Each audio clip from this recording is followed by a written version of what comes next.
The Crusader has returned as one of the heroes available to you in Darkest Dungeon 2 in the Binding Blade DLC. So in this video, I'm going to be going over all of his abilities, paths, trinkets, and as well as taking a look into what some of his strengths and his weaknesses are. At the end of this video, I'll even cover a few ways I found best to play the Holy Knight. So first of all, let's talk a little bit about the Crusader overall. He really is a true jack-of-all-trades hero. He's able to deal out damage, keep himself and others alive and on low stress, and even support his fellow heroes to keep them at their best. So when it comes to being well-rounded, Reynold is the true king of the trade. So why don't we dive a little bit into his kit and see just how good he really is. Okay, so let's take a look at Reynold's base abilities, and then we'll go ahead and get a look at his abilities with his different paths. But yeah, let's start off with his first ability here, and that is Smite. So this is a pretty simple attack, can be used from the front two ranks against the front two ranks.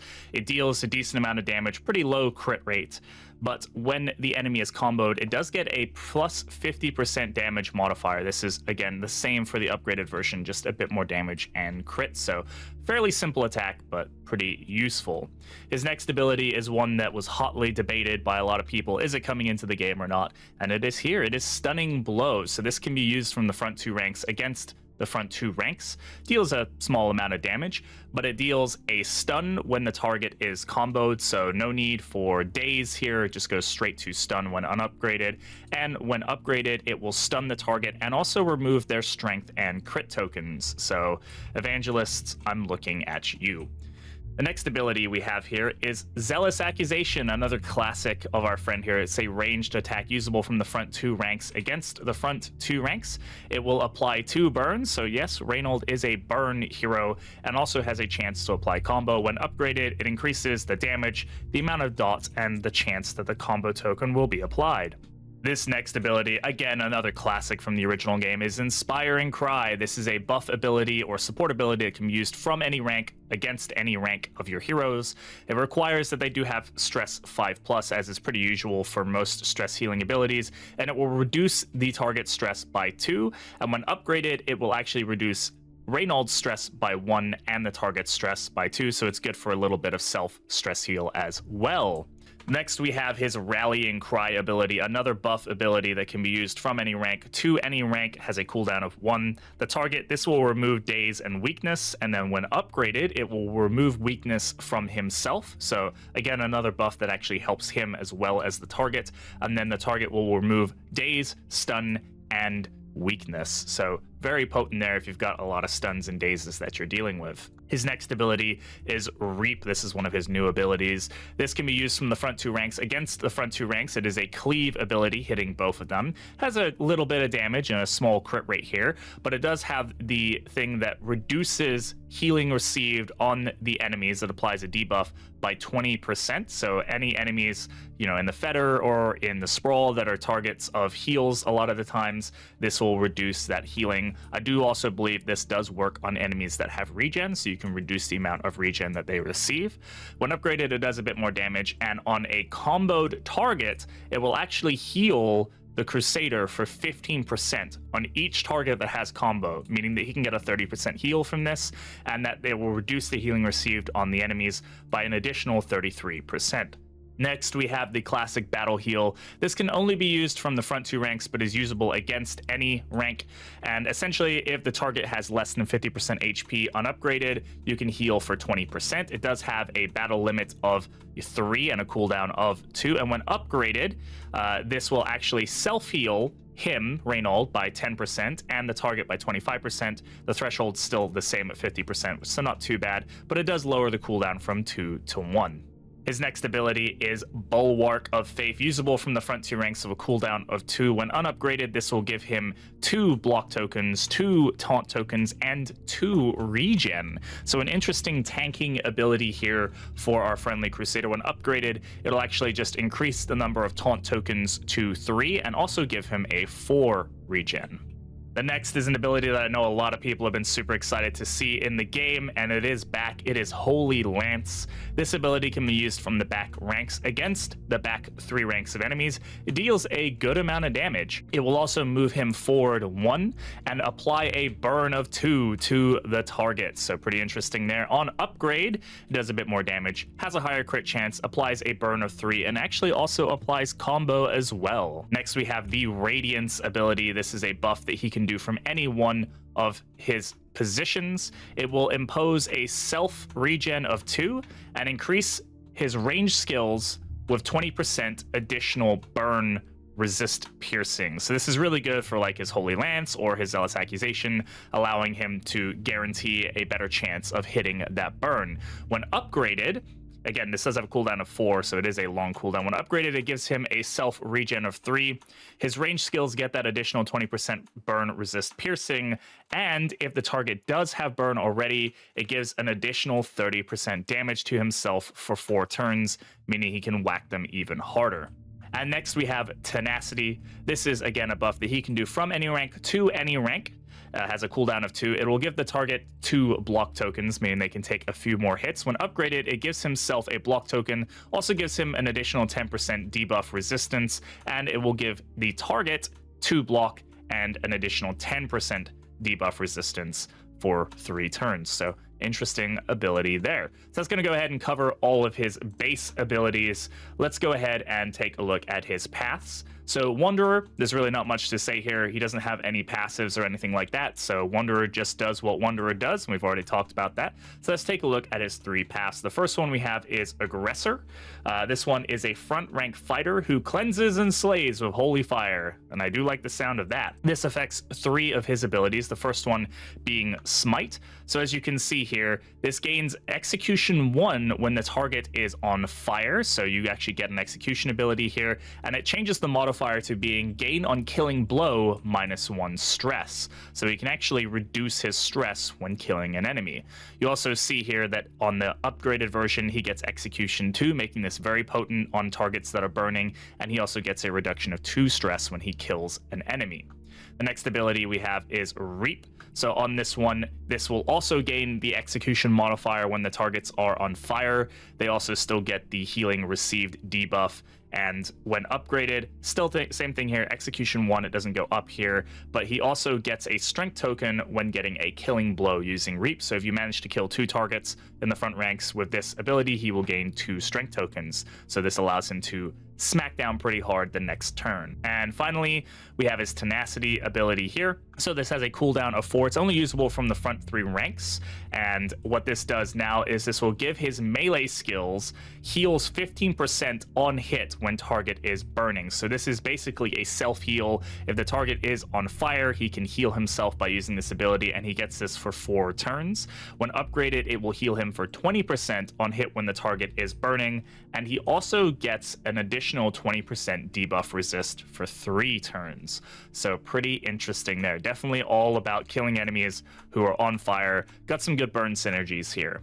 The next we have is his Templar path here. So let's read a little bit about this one. This is a self-sufficient defender who protects allies while regenerating injuries. So this is kind of more seems more like a tanky role. Let's read into it a little bit. We have 3 affected skills, and this is Smite.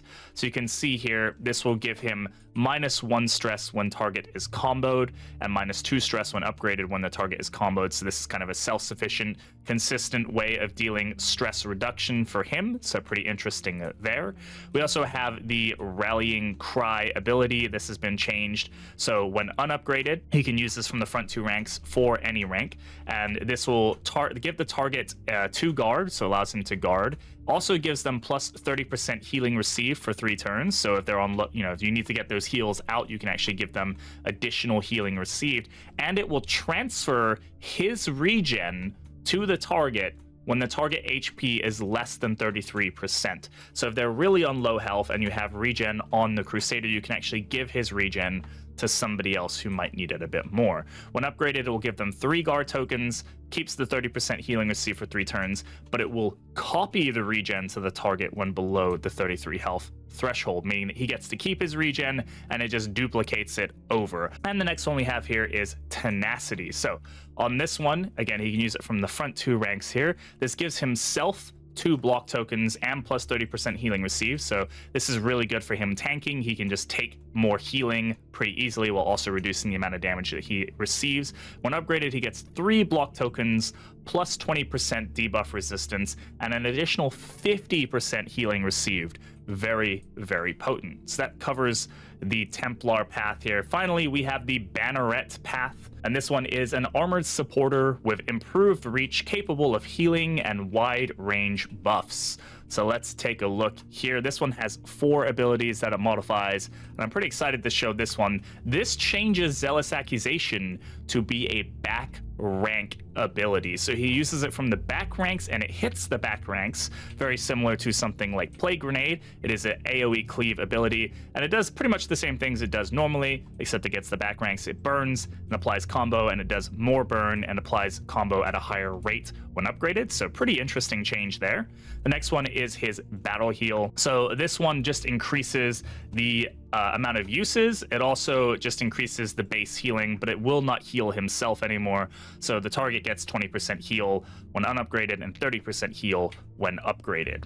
And then we have Rallying Cry. Let's take a look at this one. So this is an interesting ability. So this changes Rallying Cry to be a AoE cleave buff that hits every person on the team, and it will immobilize everybody on the team.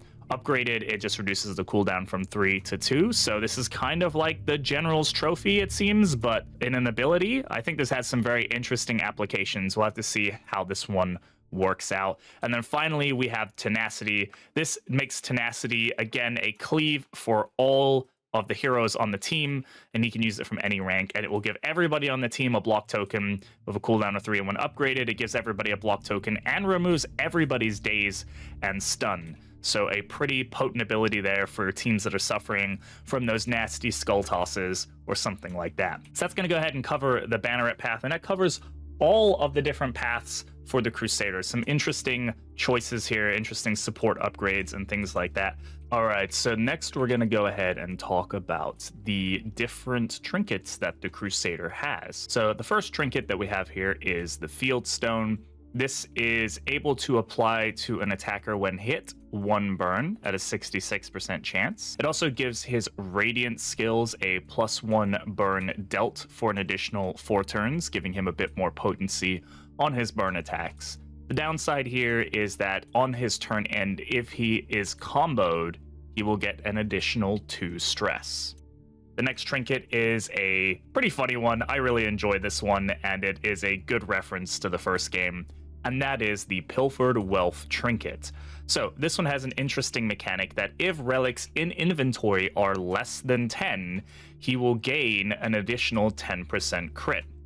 His Reap skills will steal positive tokens from the enemies, giving him a pretty potent ability to peel off quite a lot of tokens, especially against 2 enemies at once. And it also gives him the interesting mechanic of his Reap skills reducing the number of relics in your inventory by 2. Finally, we have the Signed Indenture trinket. So this one gives him the ability to give a block token to the ally behind him when moving. This isn't just usable with his Holy Lance ability, it's whenever he moves. So if somebody else moves him, like the Jester, this can also induce this mechanic to give the block token. So pretty interesting stuff there. It also gives his Rallying Cry skills an additional 20% debuff resist to the target, so that gives it just a bit more potency. And then the weak one here is that on turn end, if the Crusader is in rank 4, he will get a weakness token. So the next thing that we're going to get into here is going to be talking a little bit about the strengths of the Crusader, and he has quite a lot of them. The biggest strength and the biggest thing that he has going for him, I would say, is going to be definitely his ability to be a jack of all trades. He is truly a rounded hero. He has the ability to do a lot of different things really well. If you need him to do a bit of damage, you can, use his Wanderer path or his Aggressor path with Smite and Reap in order to benefit from either the additional damage or from the additional execution that it gives those abilities. His Holy Lance ability, no matter what, is just always a heavy hitting ability that also just lands a nice solid dot against the enemy, and dot damage is just relatively always very good. Even if you are relying just on his ability to deal dot, his Zealous Accusation ability is just a solid ability. It deals a little bit of damage, it deals some damage over time, and it also lines up some combo abilities for other heroes to take advantage of. His ability to tank is as good as any other hero's ability to tank generally. It gives himself regen with Bulwark of Faith and Taunt and Block, which is all good things for him to do while reducing the damage taken while allowing him to heal himself. He also just generally has a lot of ways to apply regen to himself, whether it's through his Bulwark of Faith or through his pass, giving him the ability to heal whenever he kills an enemy that has burn applied to them, or at least hits them, which just means that there's a lot of good synergies with other heroes like the Runaway or the Vestal in order to just keep him alive. That's really something he does very well, is he just keeps himself alive. Not to mention his ability to stress heal himself depending on the path, whether that's through killing enemies or just through hitting enemies with combo. He also has the ability to heal the stress off of other heroes of Rallying Cry, and even take off some stress himself depending on if you're running his Wanderer path or not. So like I said, overall, I think for newer players, he's going to be a really good fit for a lot of positions. You can play him in any rank and still get use out of him, especially with his paths. His buffs are potent, able to heal, block, and just even generate or move healing regen over to other heroes on, say, his Templar path. Really, really cool ability that just allows you to potently heal other heroes and be able to tank with him. So overall, yeah, he does have a lot of strengths. He's just a solid hero. He's very simple to play, but that's kind of his strength, is you can put him there and you know what he's going to do, and he's going to do it really well. That being said, we should definitely talk about his weaknesses, because he does have quite a few of them, and his biggest strength is also, I think, his biggest weakness, and that is his Jack of all trades ability. While he is good at a lot of things, he's not really the best at anything. His damage, while okay, is not the best damage in the game by far. His ability to deal damage over time is not as good as other heroes with a focus on damage over time. He's not as potent a tank as the Mana Arms or even the Flag in his ability to self-heal, and his tanking is limited. He doesn't have more than one ability that applies, taunt to himself, and he can't use that ability very often, so while it can be used, it's not something that can be abused. And I will say that just overall, his ability to self-heal or even give buffs to the rest of your team, while those things are all good, there are other heroes who do it better, but he's just able to do it all. And I think that's really what makes him potent, but again, it does give him a level of weakness. One of his other big weaknesses is to take advantage of his abilities. You generally always have to have a condition applied, whether that's burn or combo, or you have to kill an enemy to get his stress heal or his healing or to get the execution. There always has to be something that is applied to the enemy in order to take advantage of it, so it does require a level of setup. Especially when it comes to combo, a lot of his best abilities, or particularly Smite, which is going to be the ability you're probably hitting a lot, or even Reap, those always require some sort of condition for the most part, and that condition is usually combo. He is very combo hungry. If you want to take advantage of his self-stress healing on his one path, you need to have the combo applied. If you want to take advantage of the extra damage on his Wanderer path, which makes him pretty potent and good at dealing damage, you have to be able to apply combo and then also remove that combo, which makes him very, very combo hungry. So if you have heroes that are not combo hungry, then fine, but if you have other heroes that require combo in order for them to be the best at what they do, you may have to be conservative about how you play the Crusader, because he can tend to just eat up those combo tokens very quickly, especially with like his Reap ability and other things like that. Though he does have the ability to generate combo as well, so that does help offset it a little bit. Overall, I do think he's a really good hero, but like I said, his weaknesses are just that he's just not the best at anything. There are other heroes that do other things better, And while he can fit any role relatively well, sometimes you're just going to find a better hero to put in that position. So good thing and a bad thing at the same time. So next, we're just going to talk a little bit more in detail about how I found the best ways to play him are. And really what I think the best thing you can do with him is to try not to play him too many styles at one time. Like if you want him to be a damage dealer, you put him in as a damage dealer and you help him generate that damage. Like if you're playing him as a wanderer and you want that additional 50% damage on the combo, you need somebody who can apply the combo, and you need to be using him as the person who consumes the combo 9 times out of 10. If you have a Plague Doctor or a Leper or even a Man-at-Arms and they're using abilities that consume that combo, you're going to find that his damage just dies off really quickly. If you want to play him as a support hero, then play him as a support hero and try not to click too many of his other buttons. I found that I tried so often to be like, oh, I'm going to play him as support and then use Holy Lance over and over again, and then I found I was never using his support abilities, and then he ended up in the front after using Holy Lance because it feels good to hit that button, and then it just doesn't line up very well with what I'm trying to do. He definitely works really, really well with burn teams. He is the runaway's best friend if you have a runaway using Dragonfly to apply burn to the front ranks, and you have his path that takes advantage of burning enemies and actually gives an advantage to him, whether that's execution or if you have also her ability to deal combo to the front ranks and line him up to be able to reduce his stress or to just get some healing from hitting enemies who are burning. You have a lot of advantages there with that kind of team. He does well with dancing teams. His ability to use Holy Lance is just particularly good if you set him up, you know, like the classic days with the Highwayman and using Duelist Advance and Holy Lance and switching between those two, you can get a really good groove going on. So definitely take advantage of his ability to play in any rank, and definitely don't sleep on his buff abilities. His buffs are a little bit unorthodox, I would say, especially on his banneret path. Things like the AoE team, like Immobilize, seems a little weird on paper, but it does line you up for some pretty interesting combinations of things that you wouldn't normally be able to do, especially without something like the Dreaming General's Trophy. But even then, that can kind of lock you in and you aren't able to take advantage of dancing moves. But sometimes you want to be locked in, you don't want to be moved around. It's really potent against enemy combinations that tend to disrupt your team very easily. So if you know that's going to happen, you can use something like Rallying Cry, lock everybody down, and hey, you know, nobody's going to get moved for a round.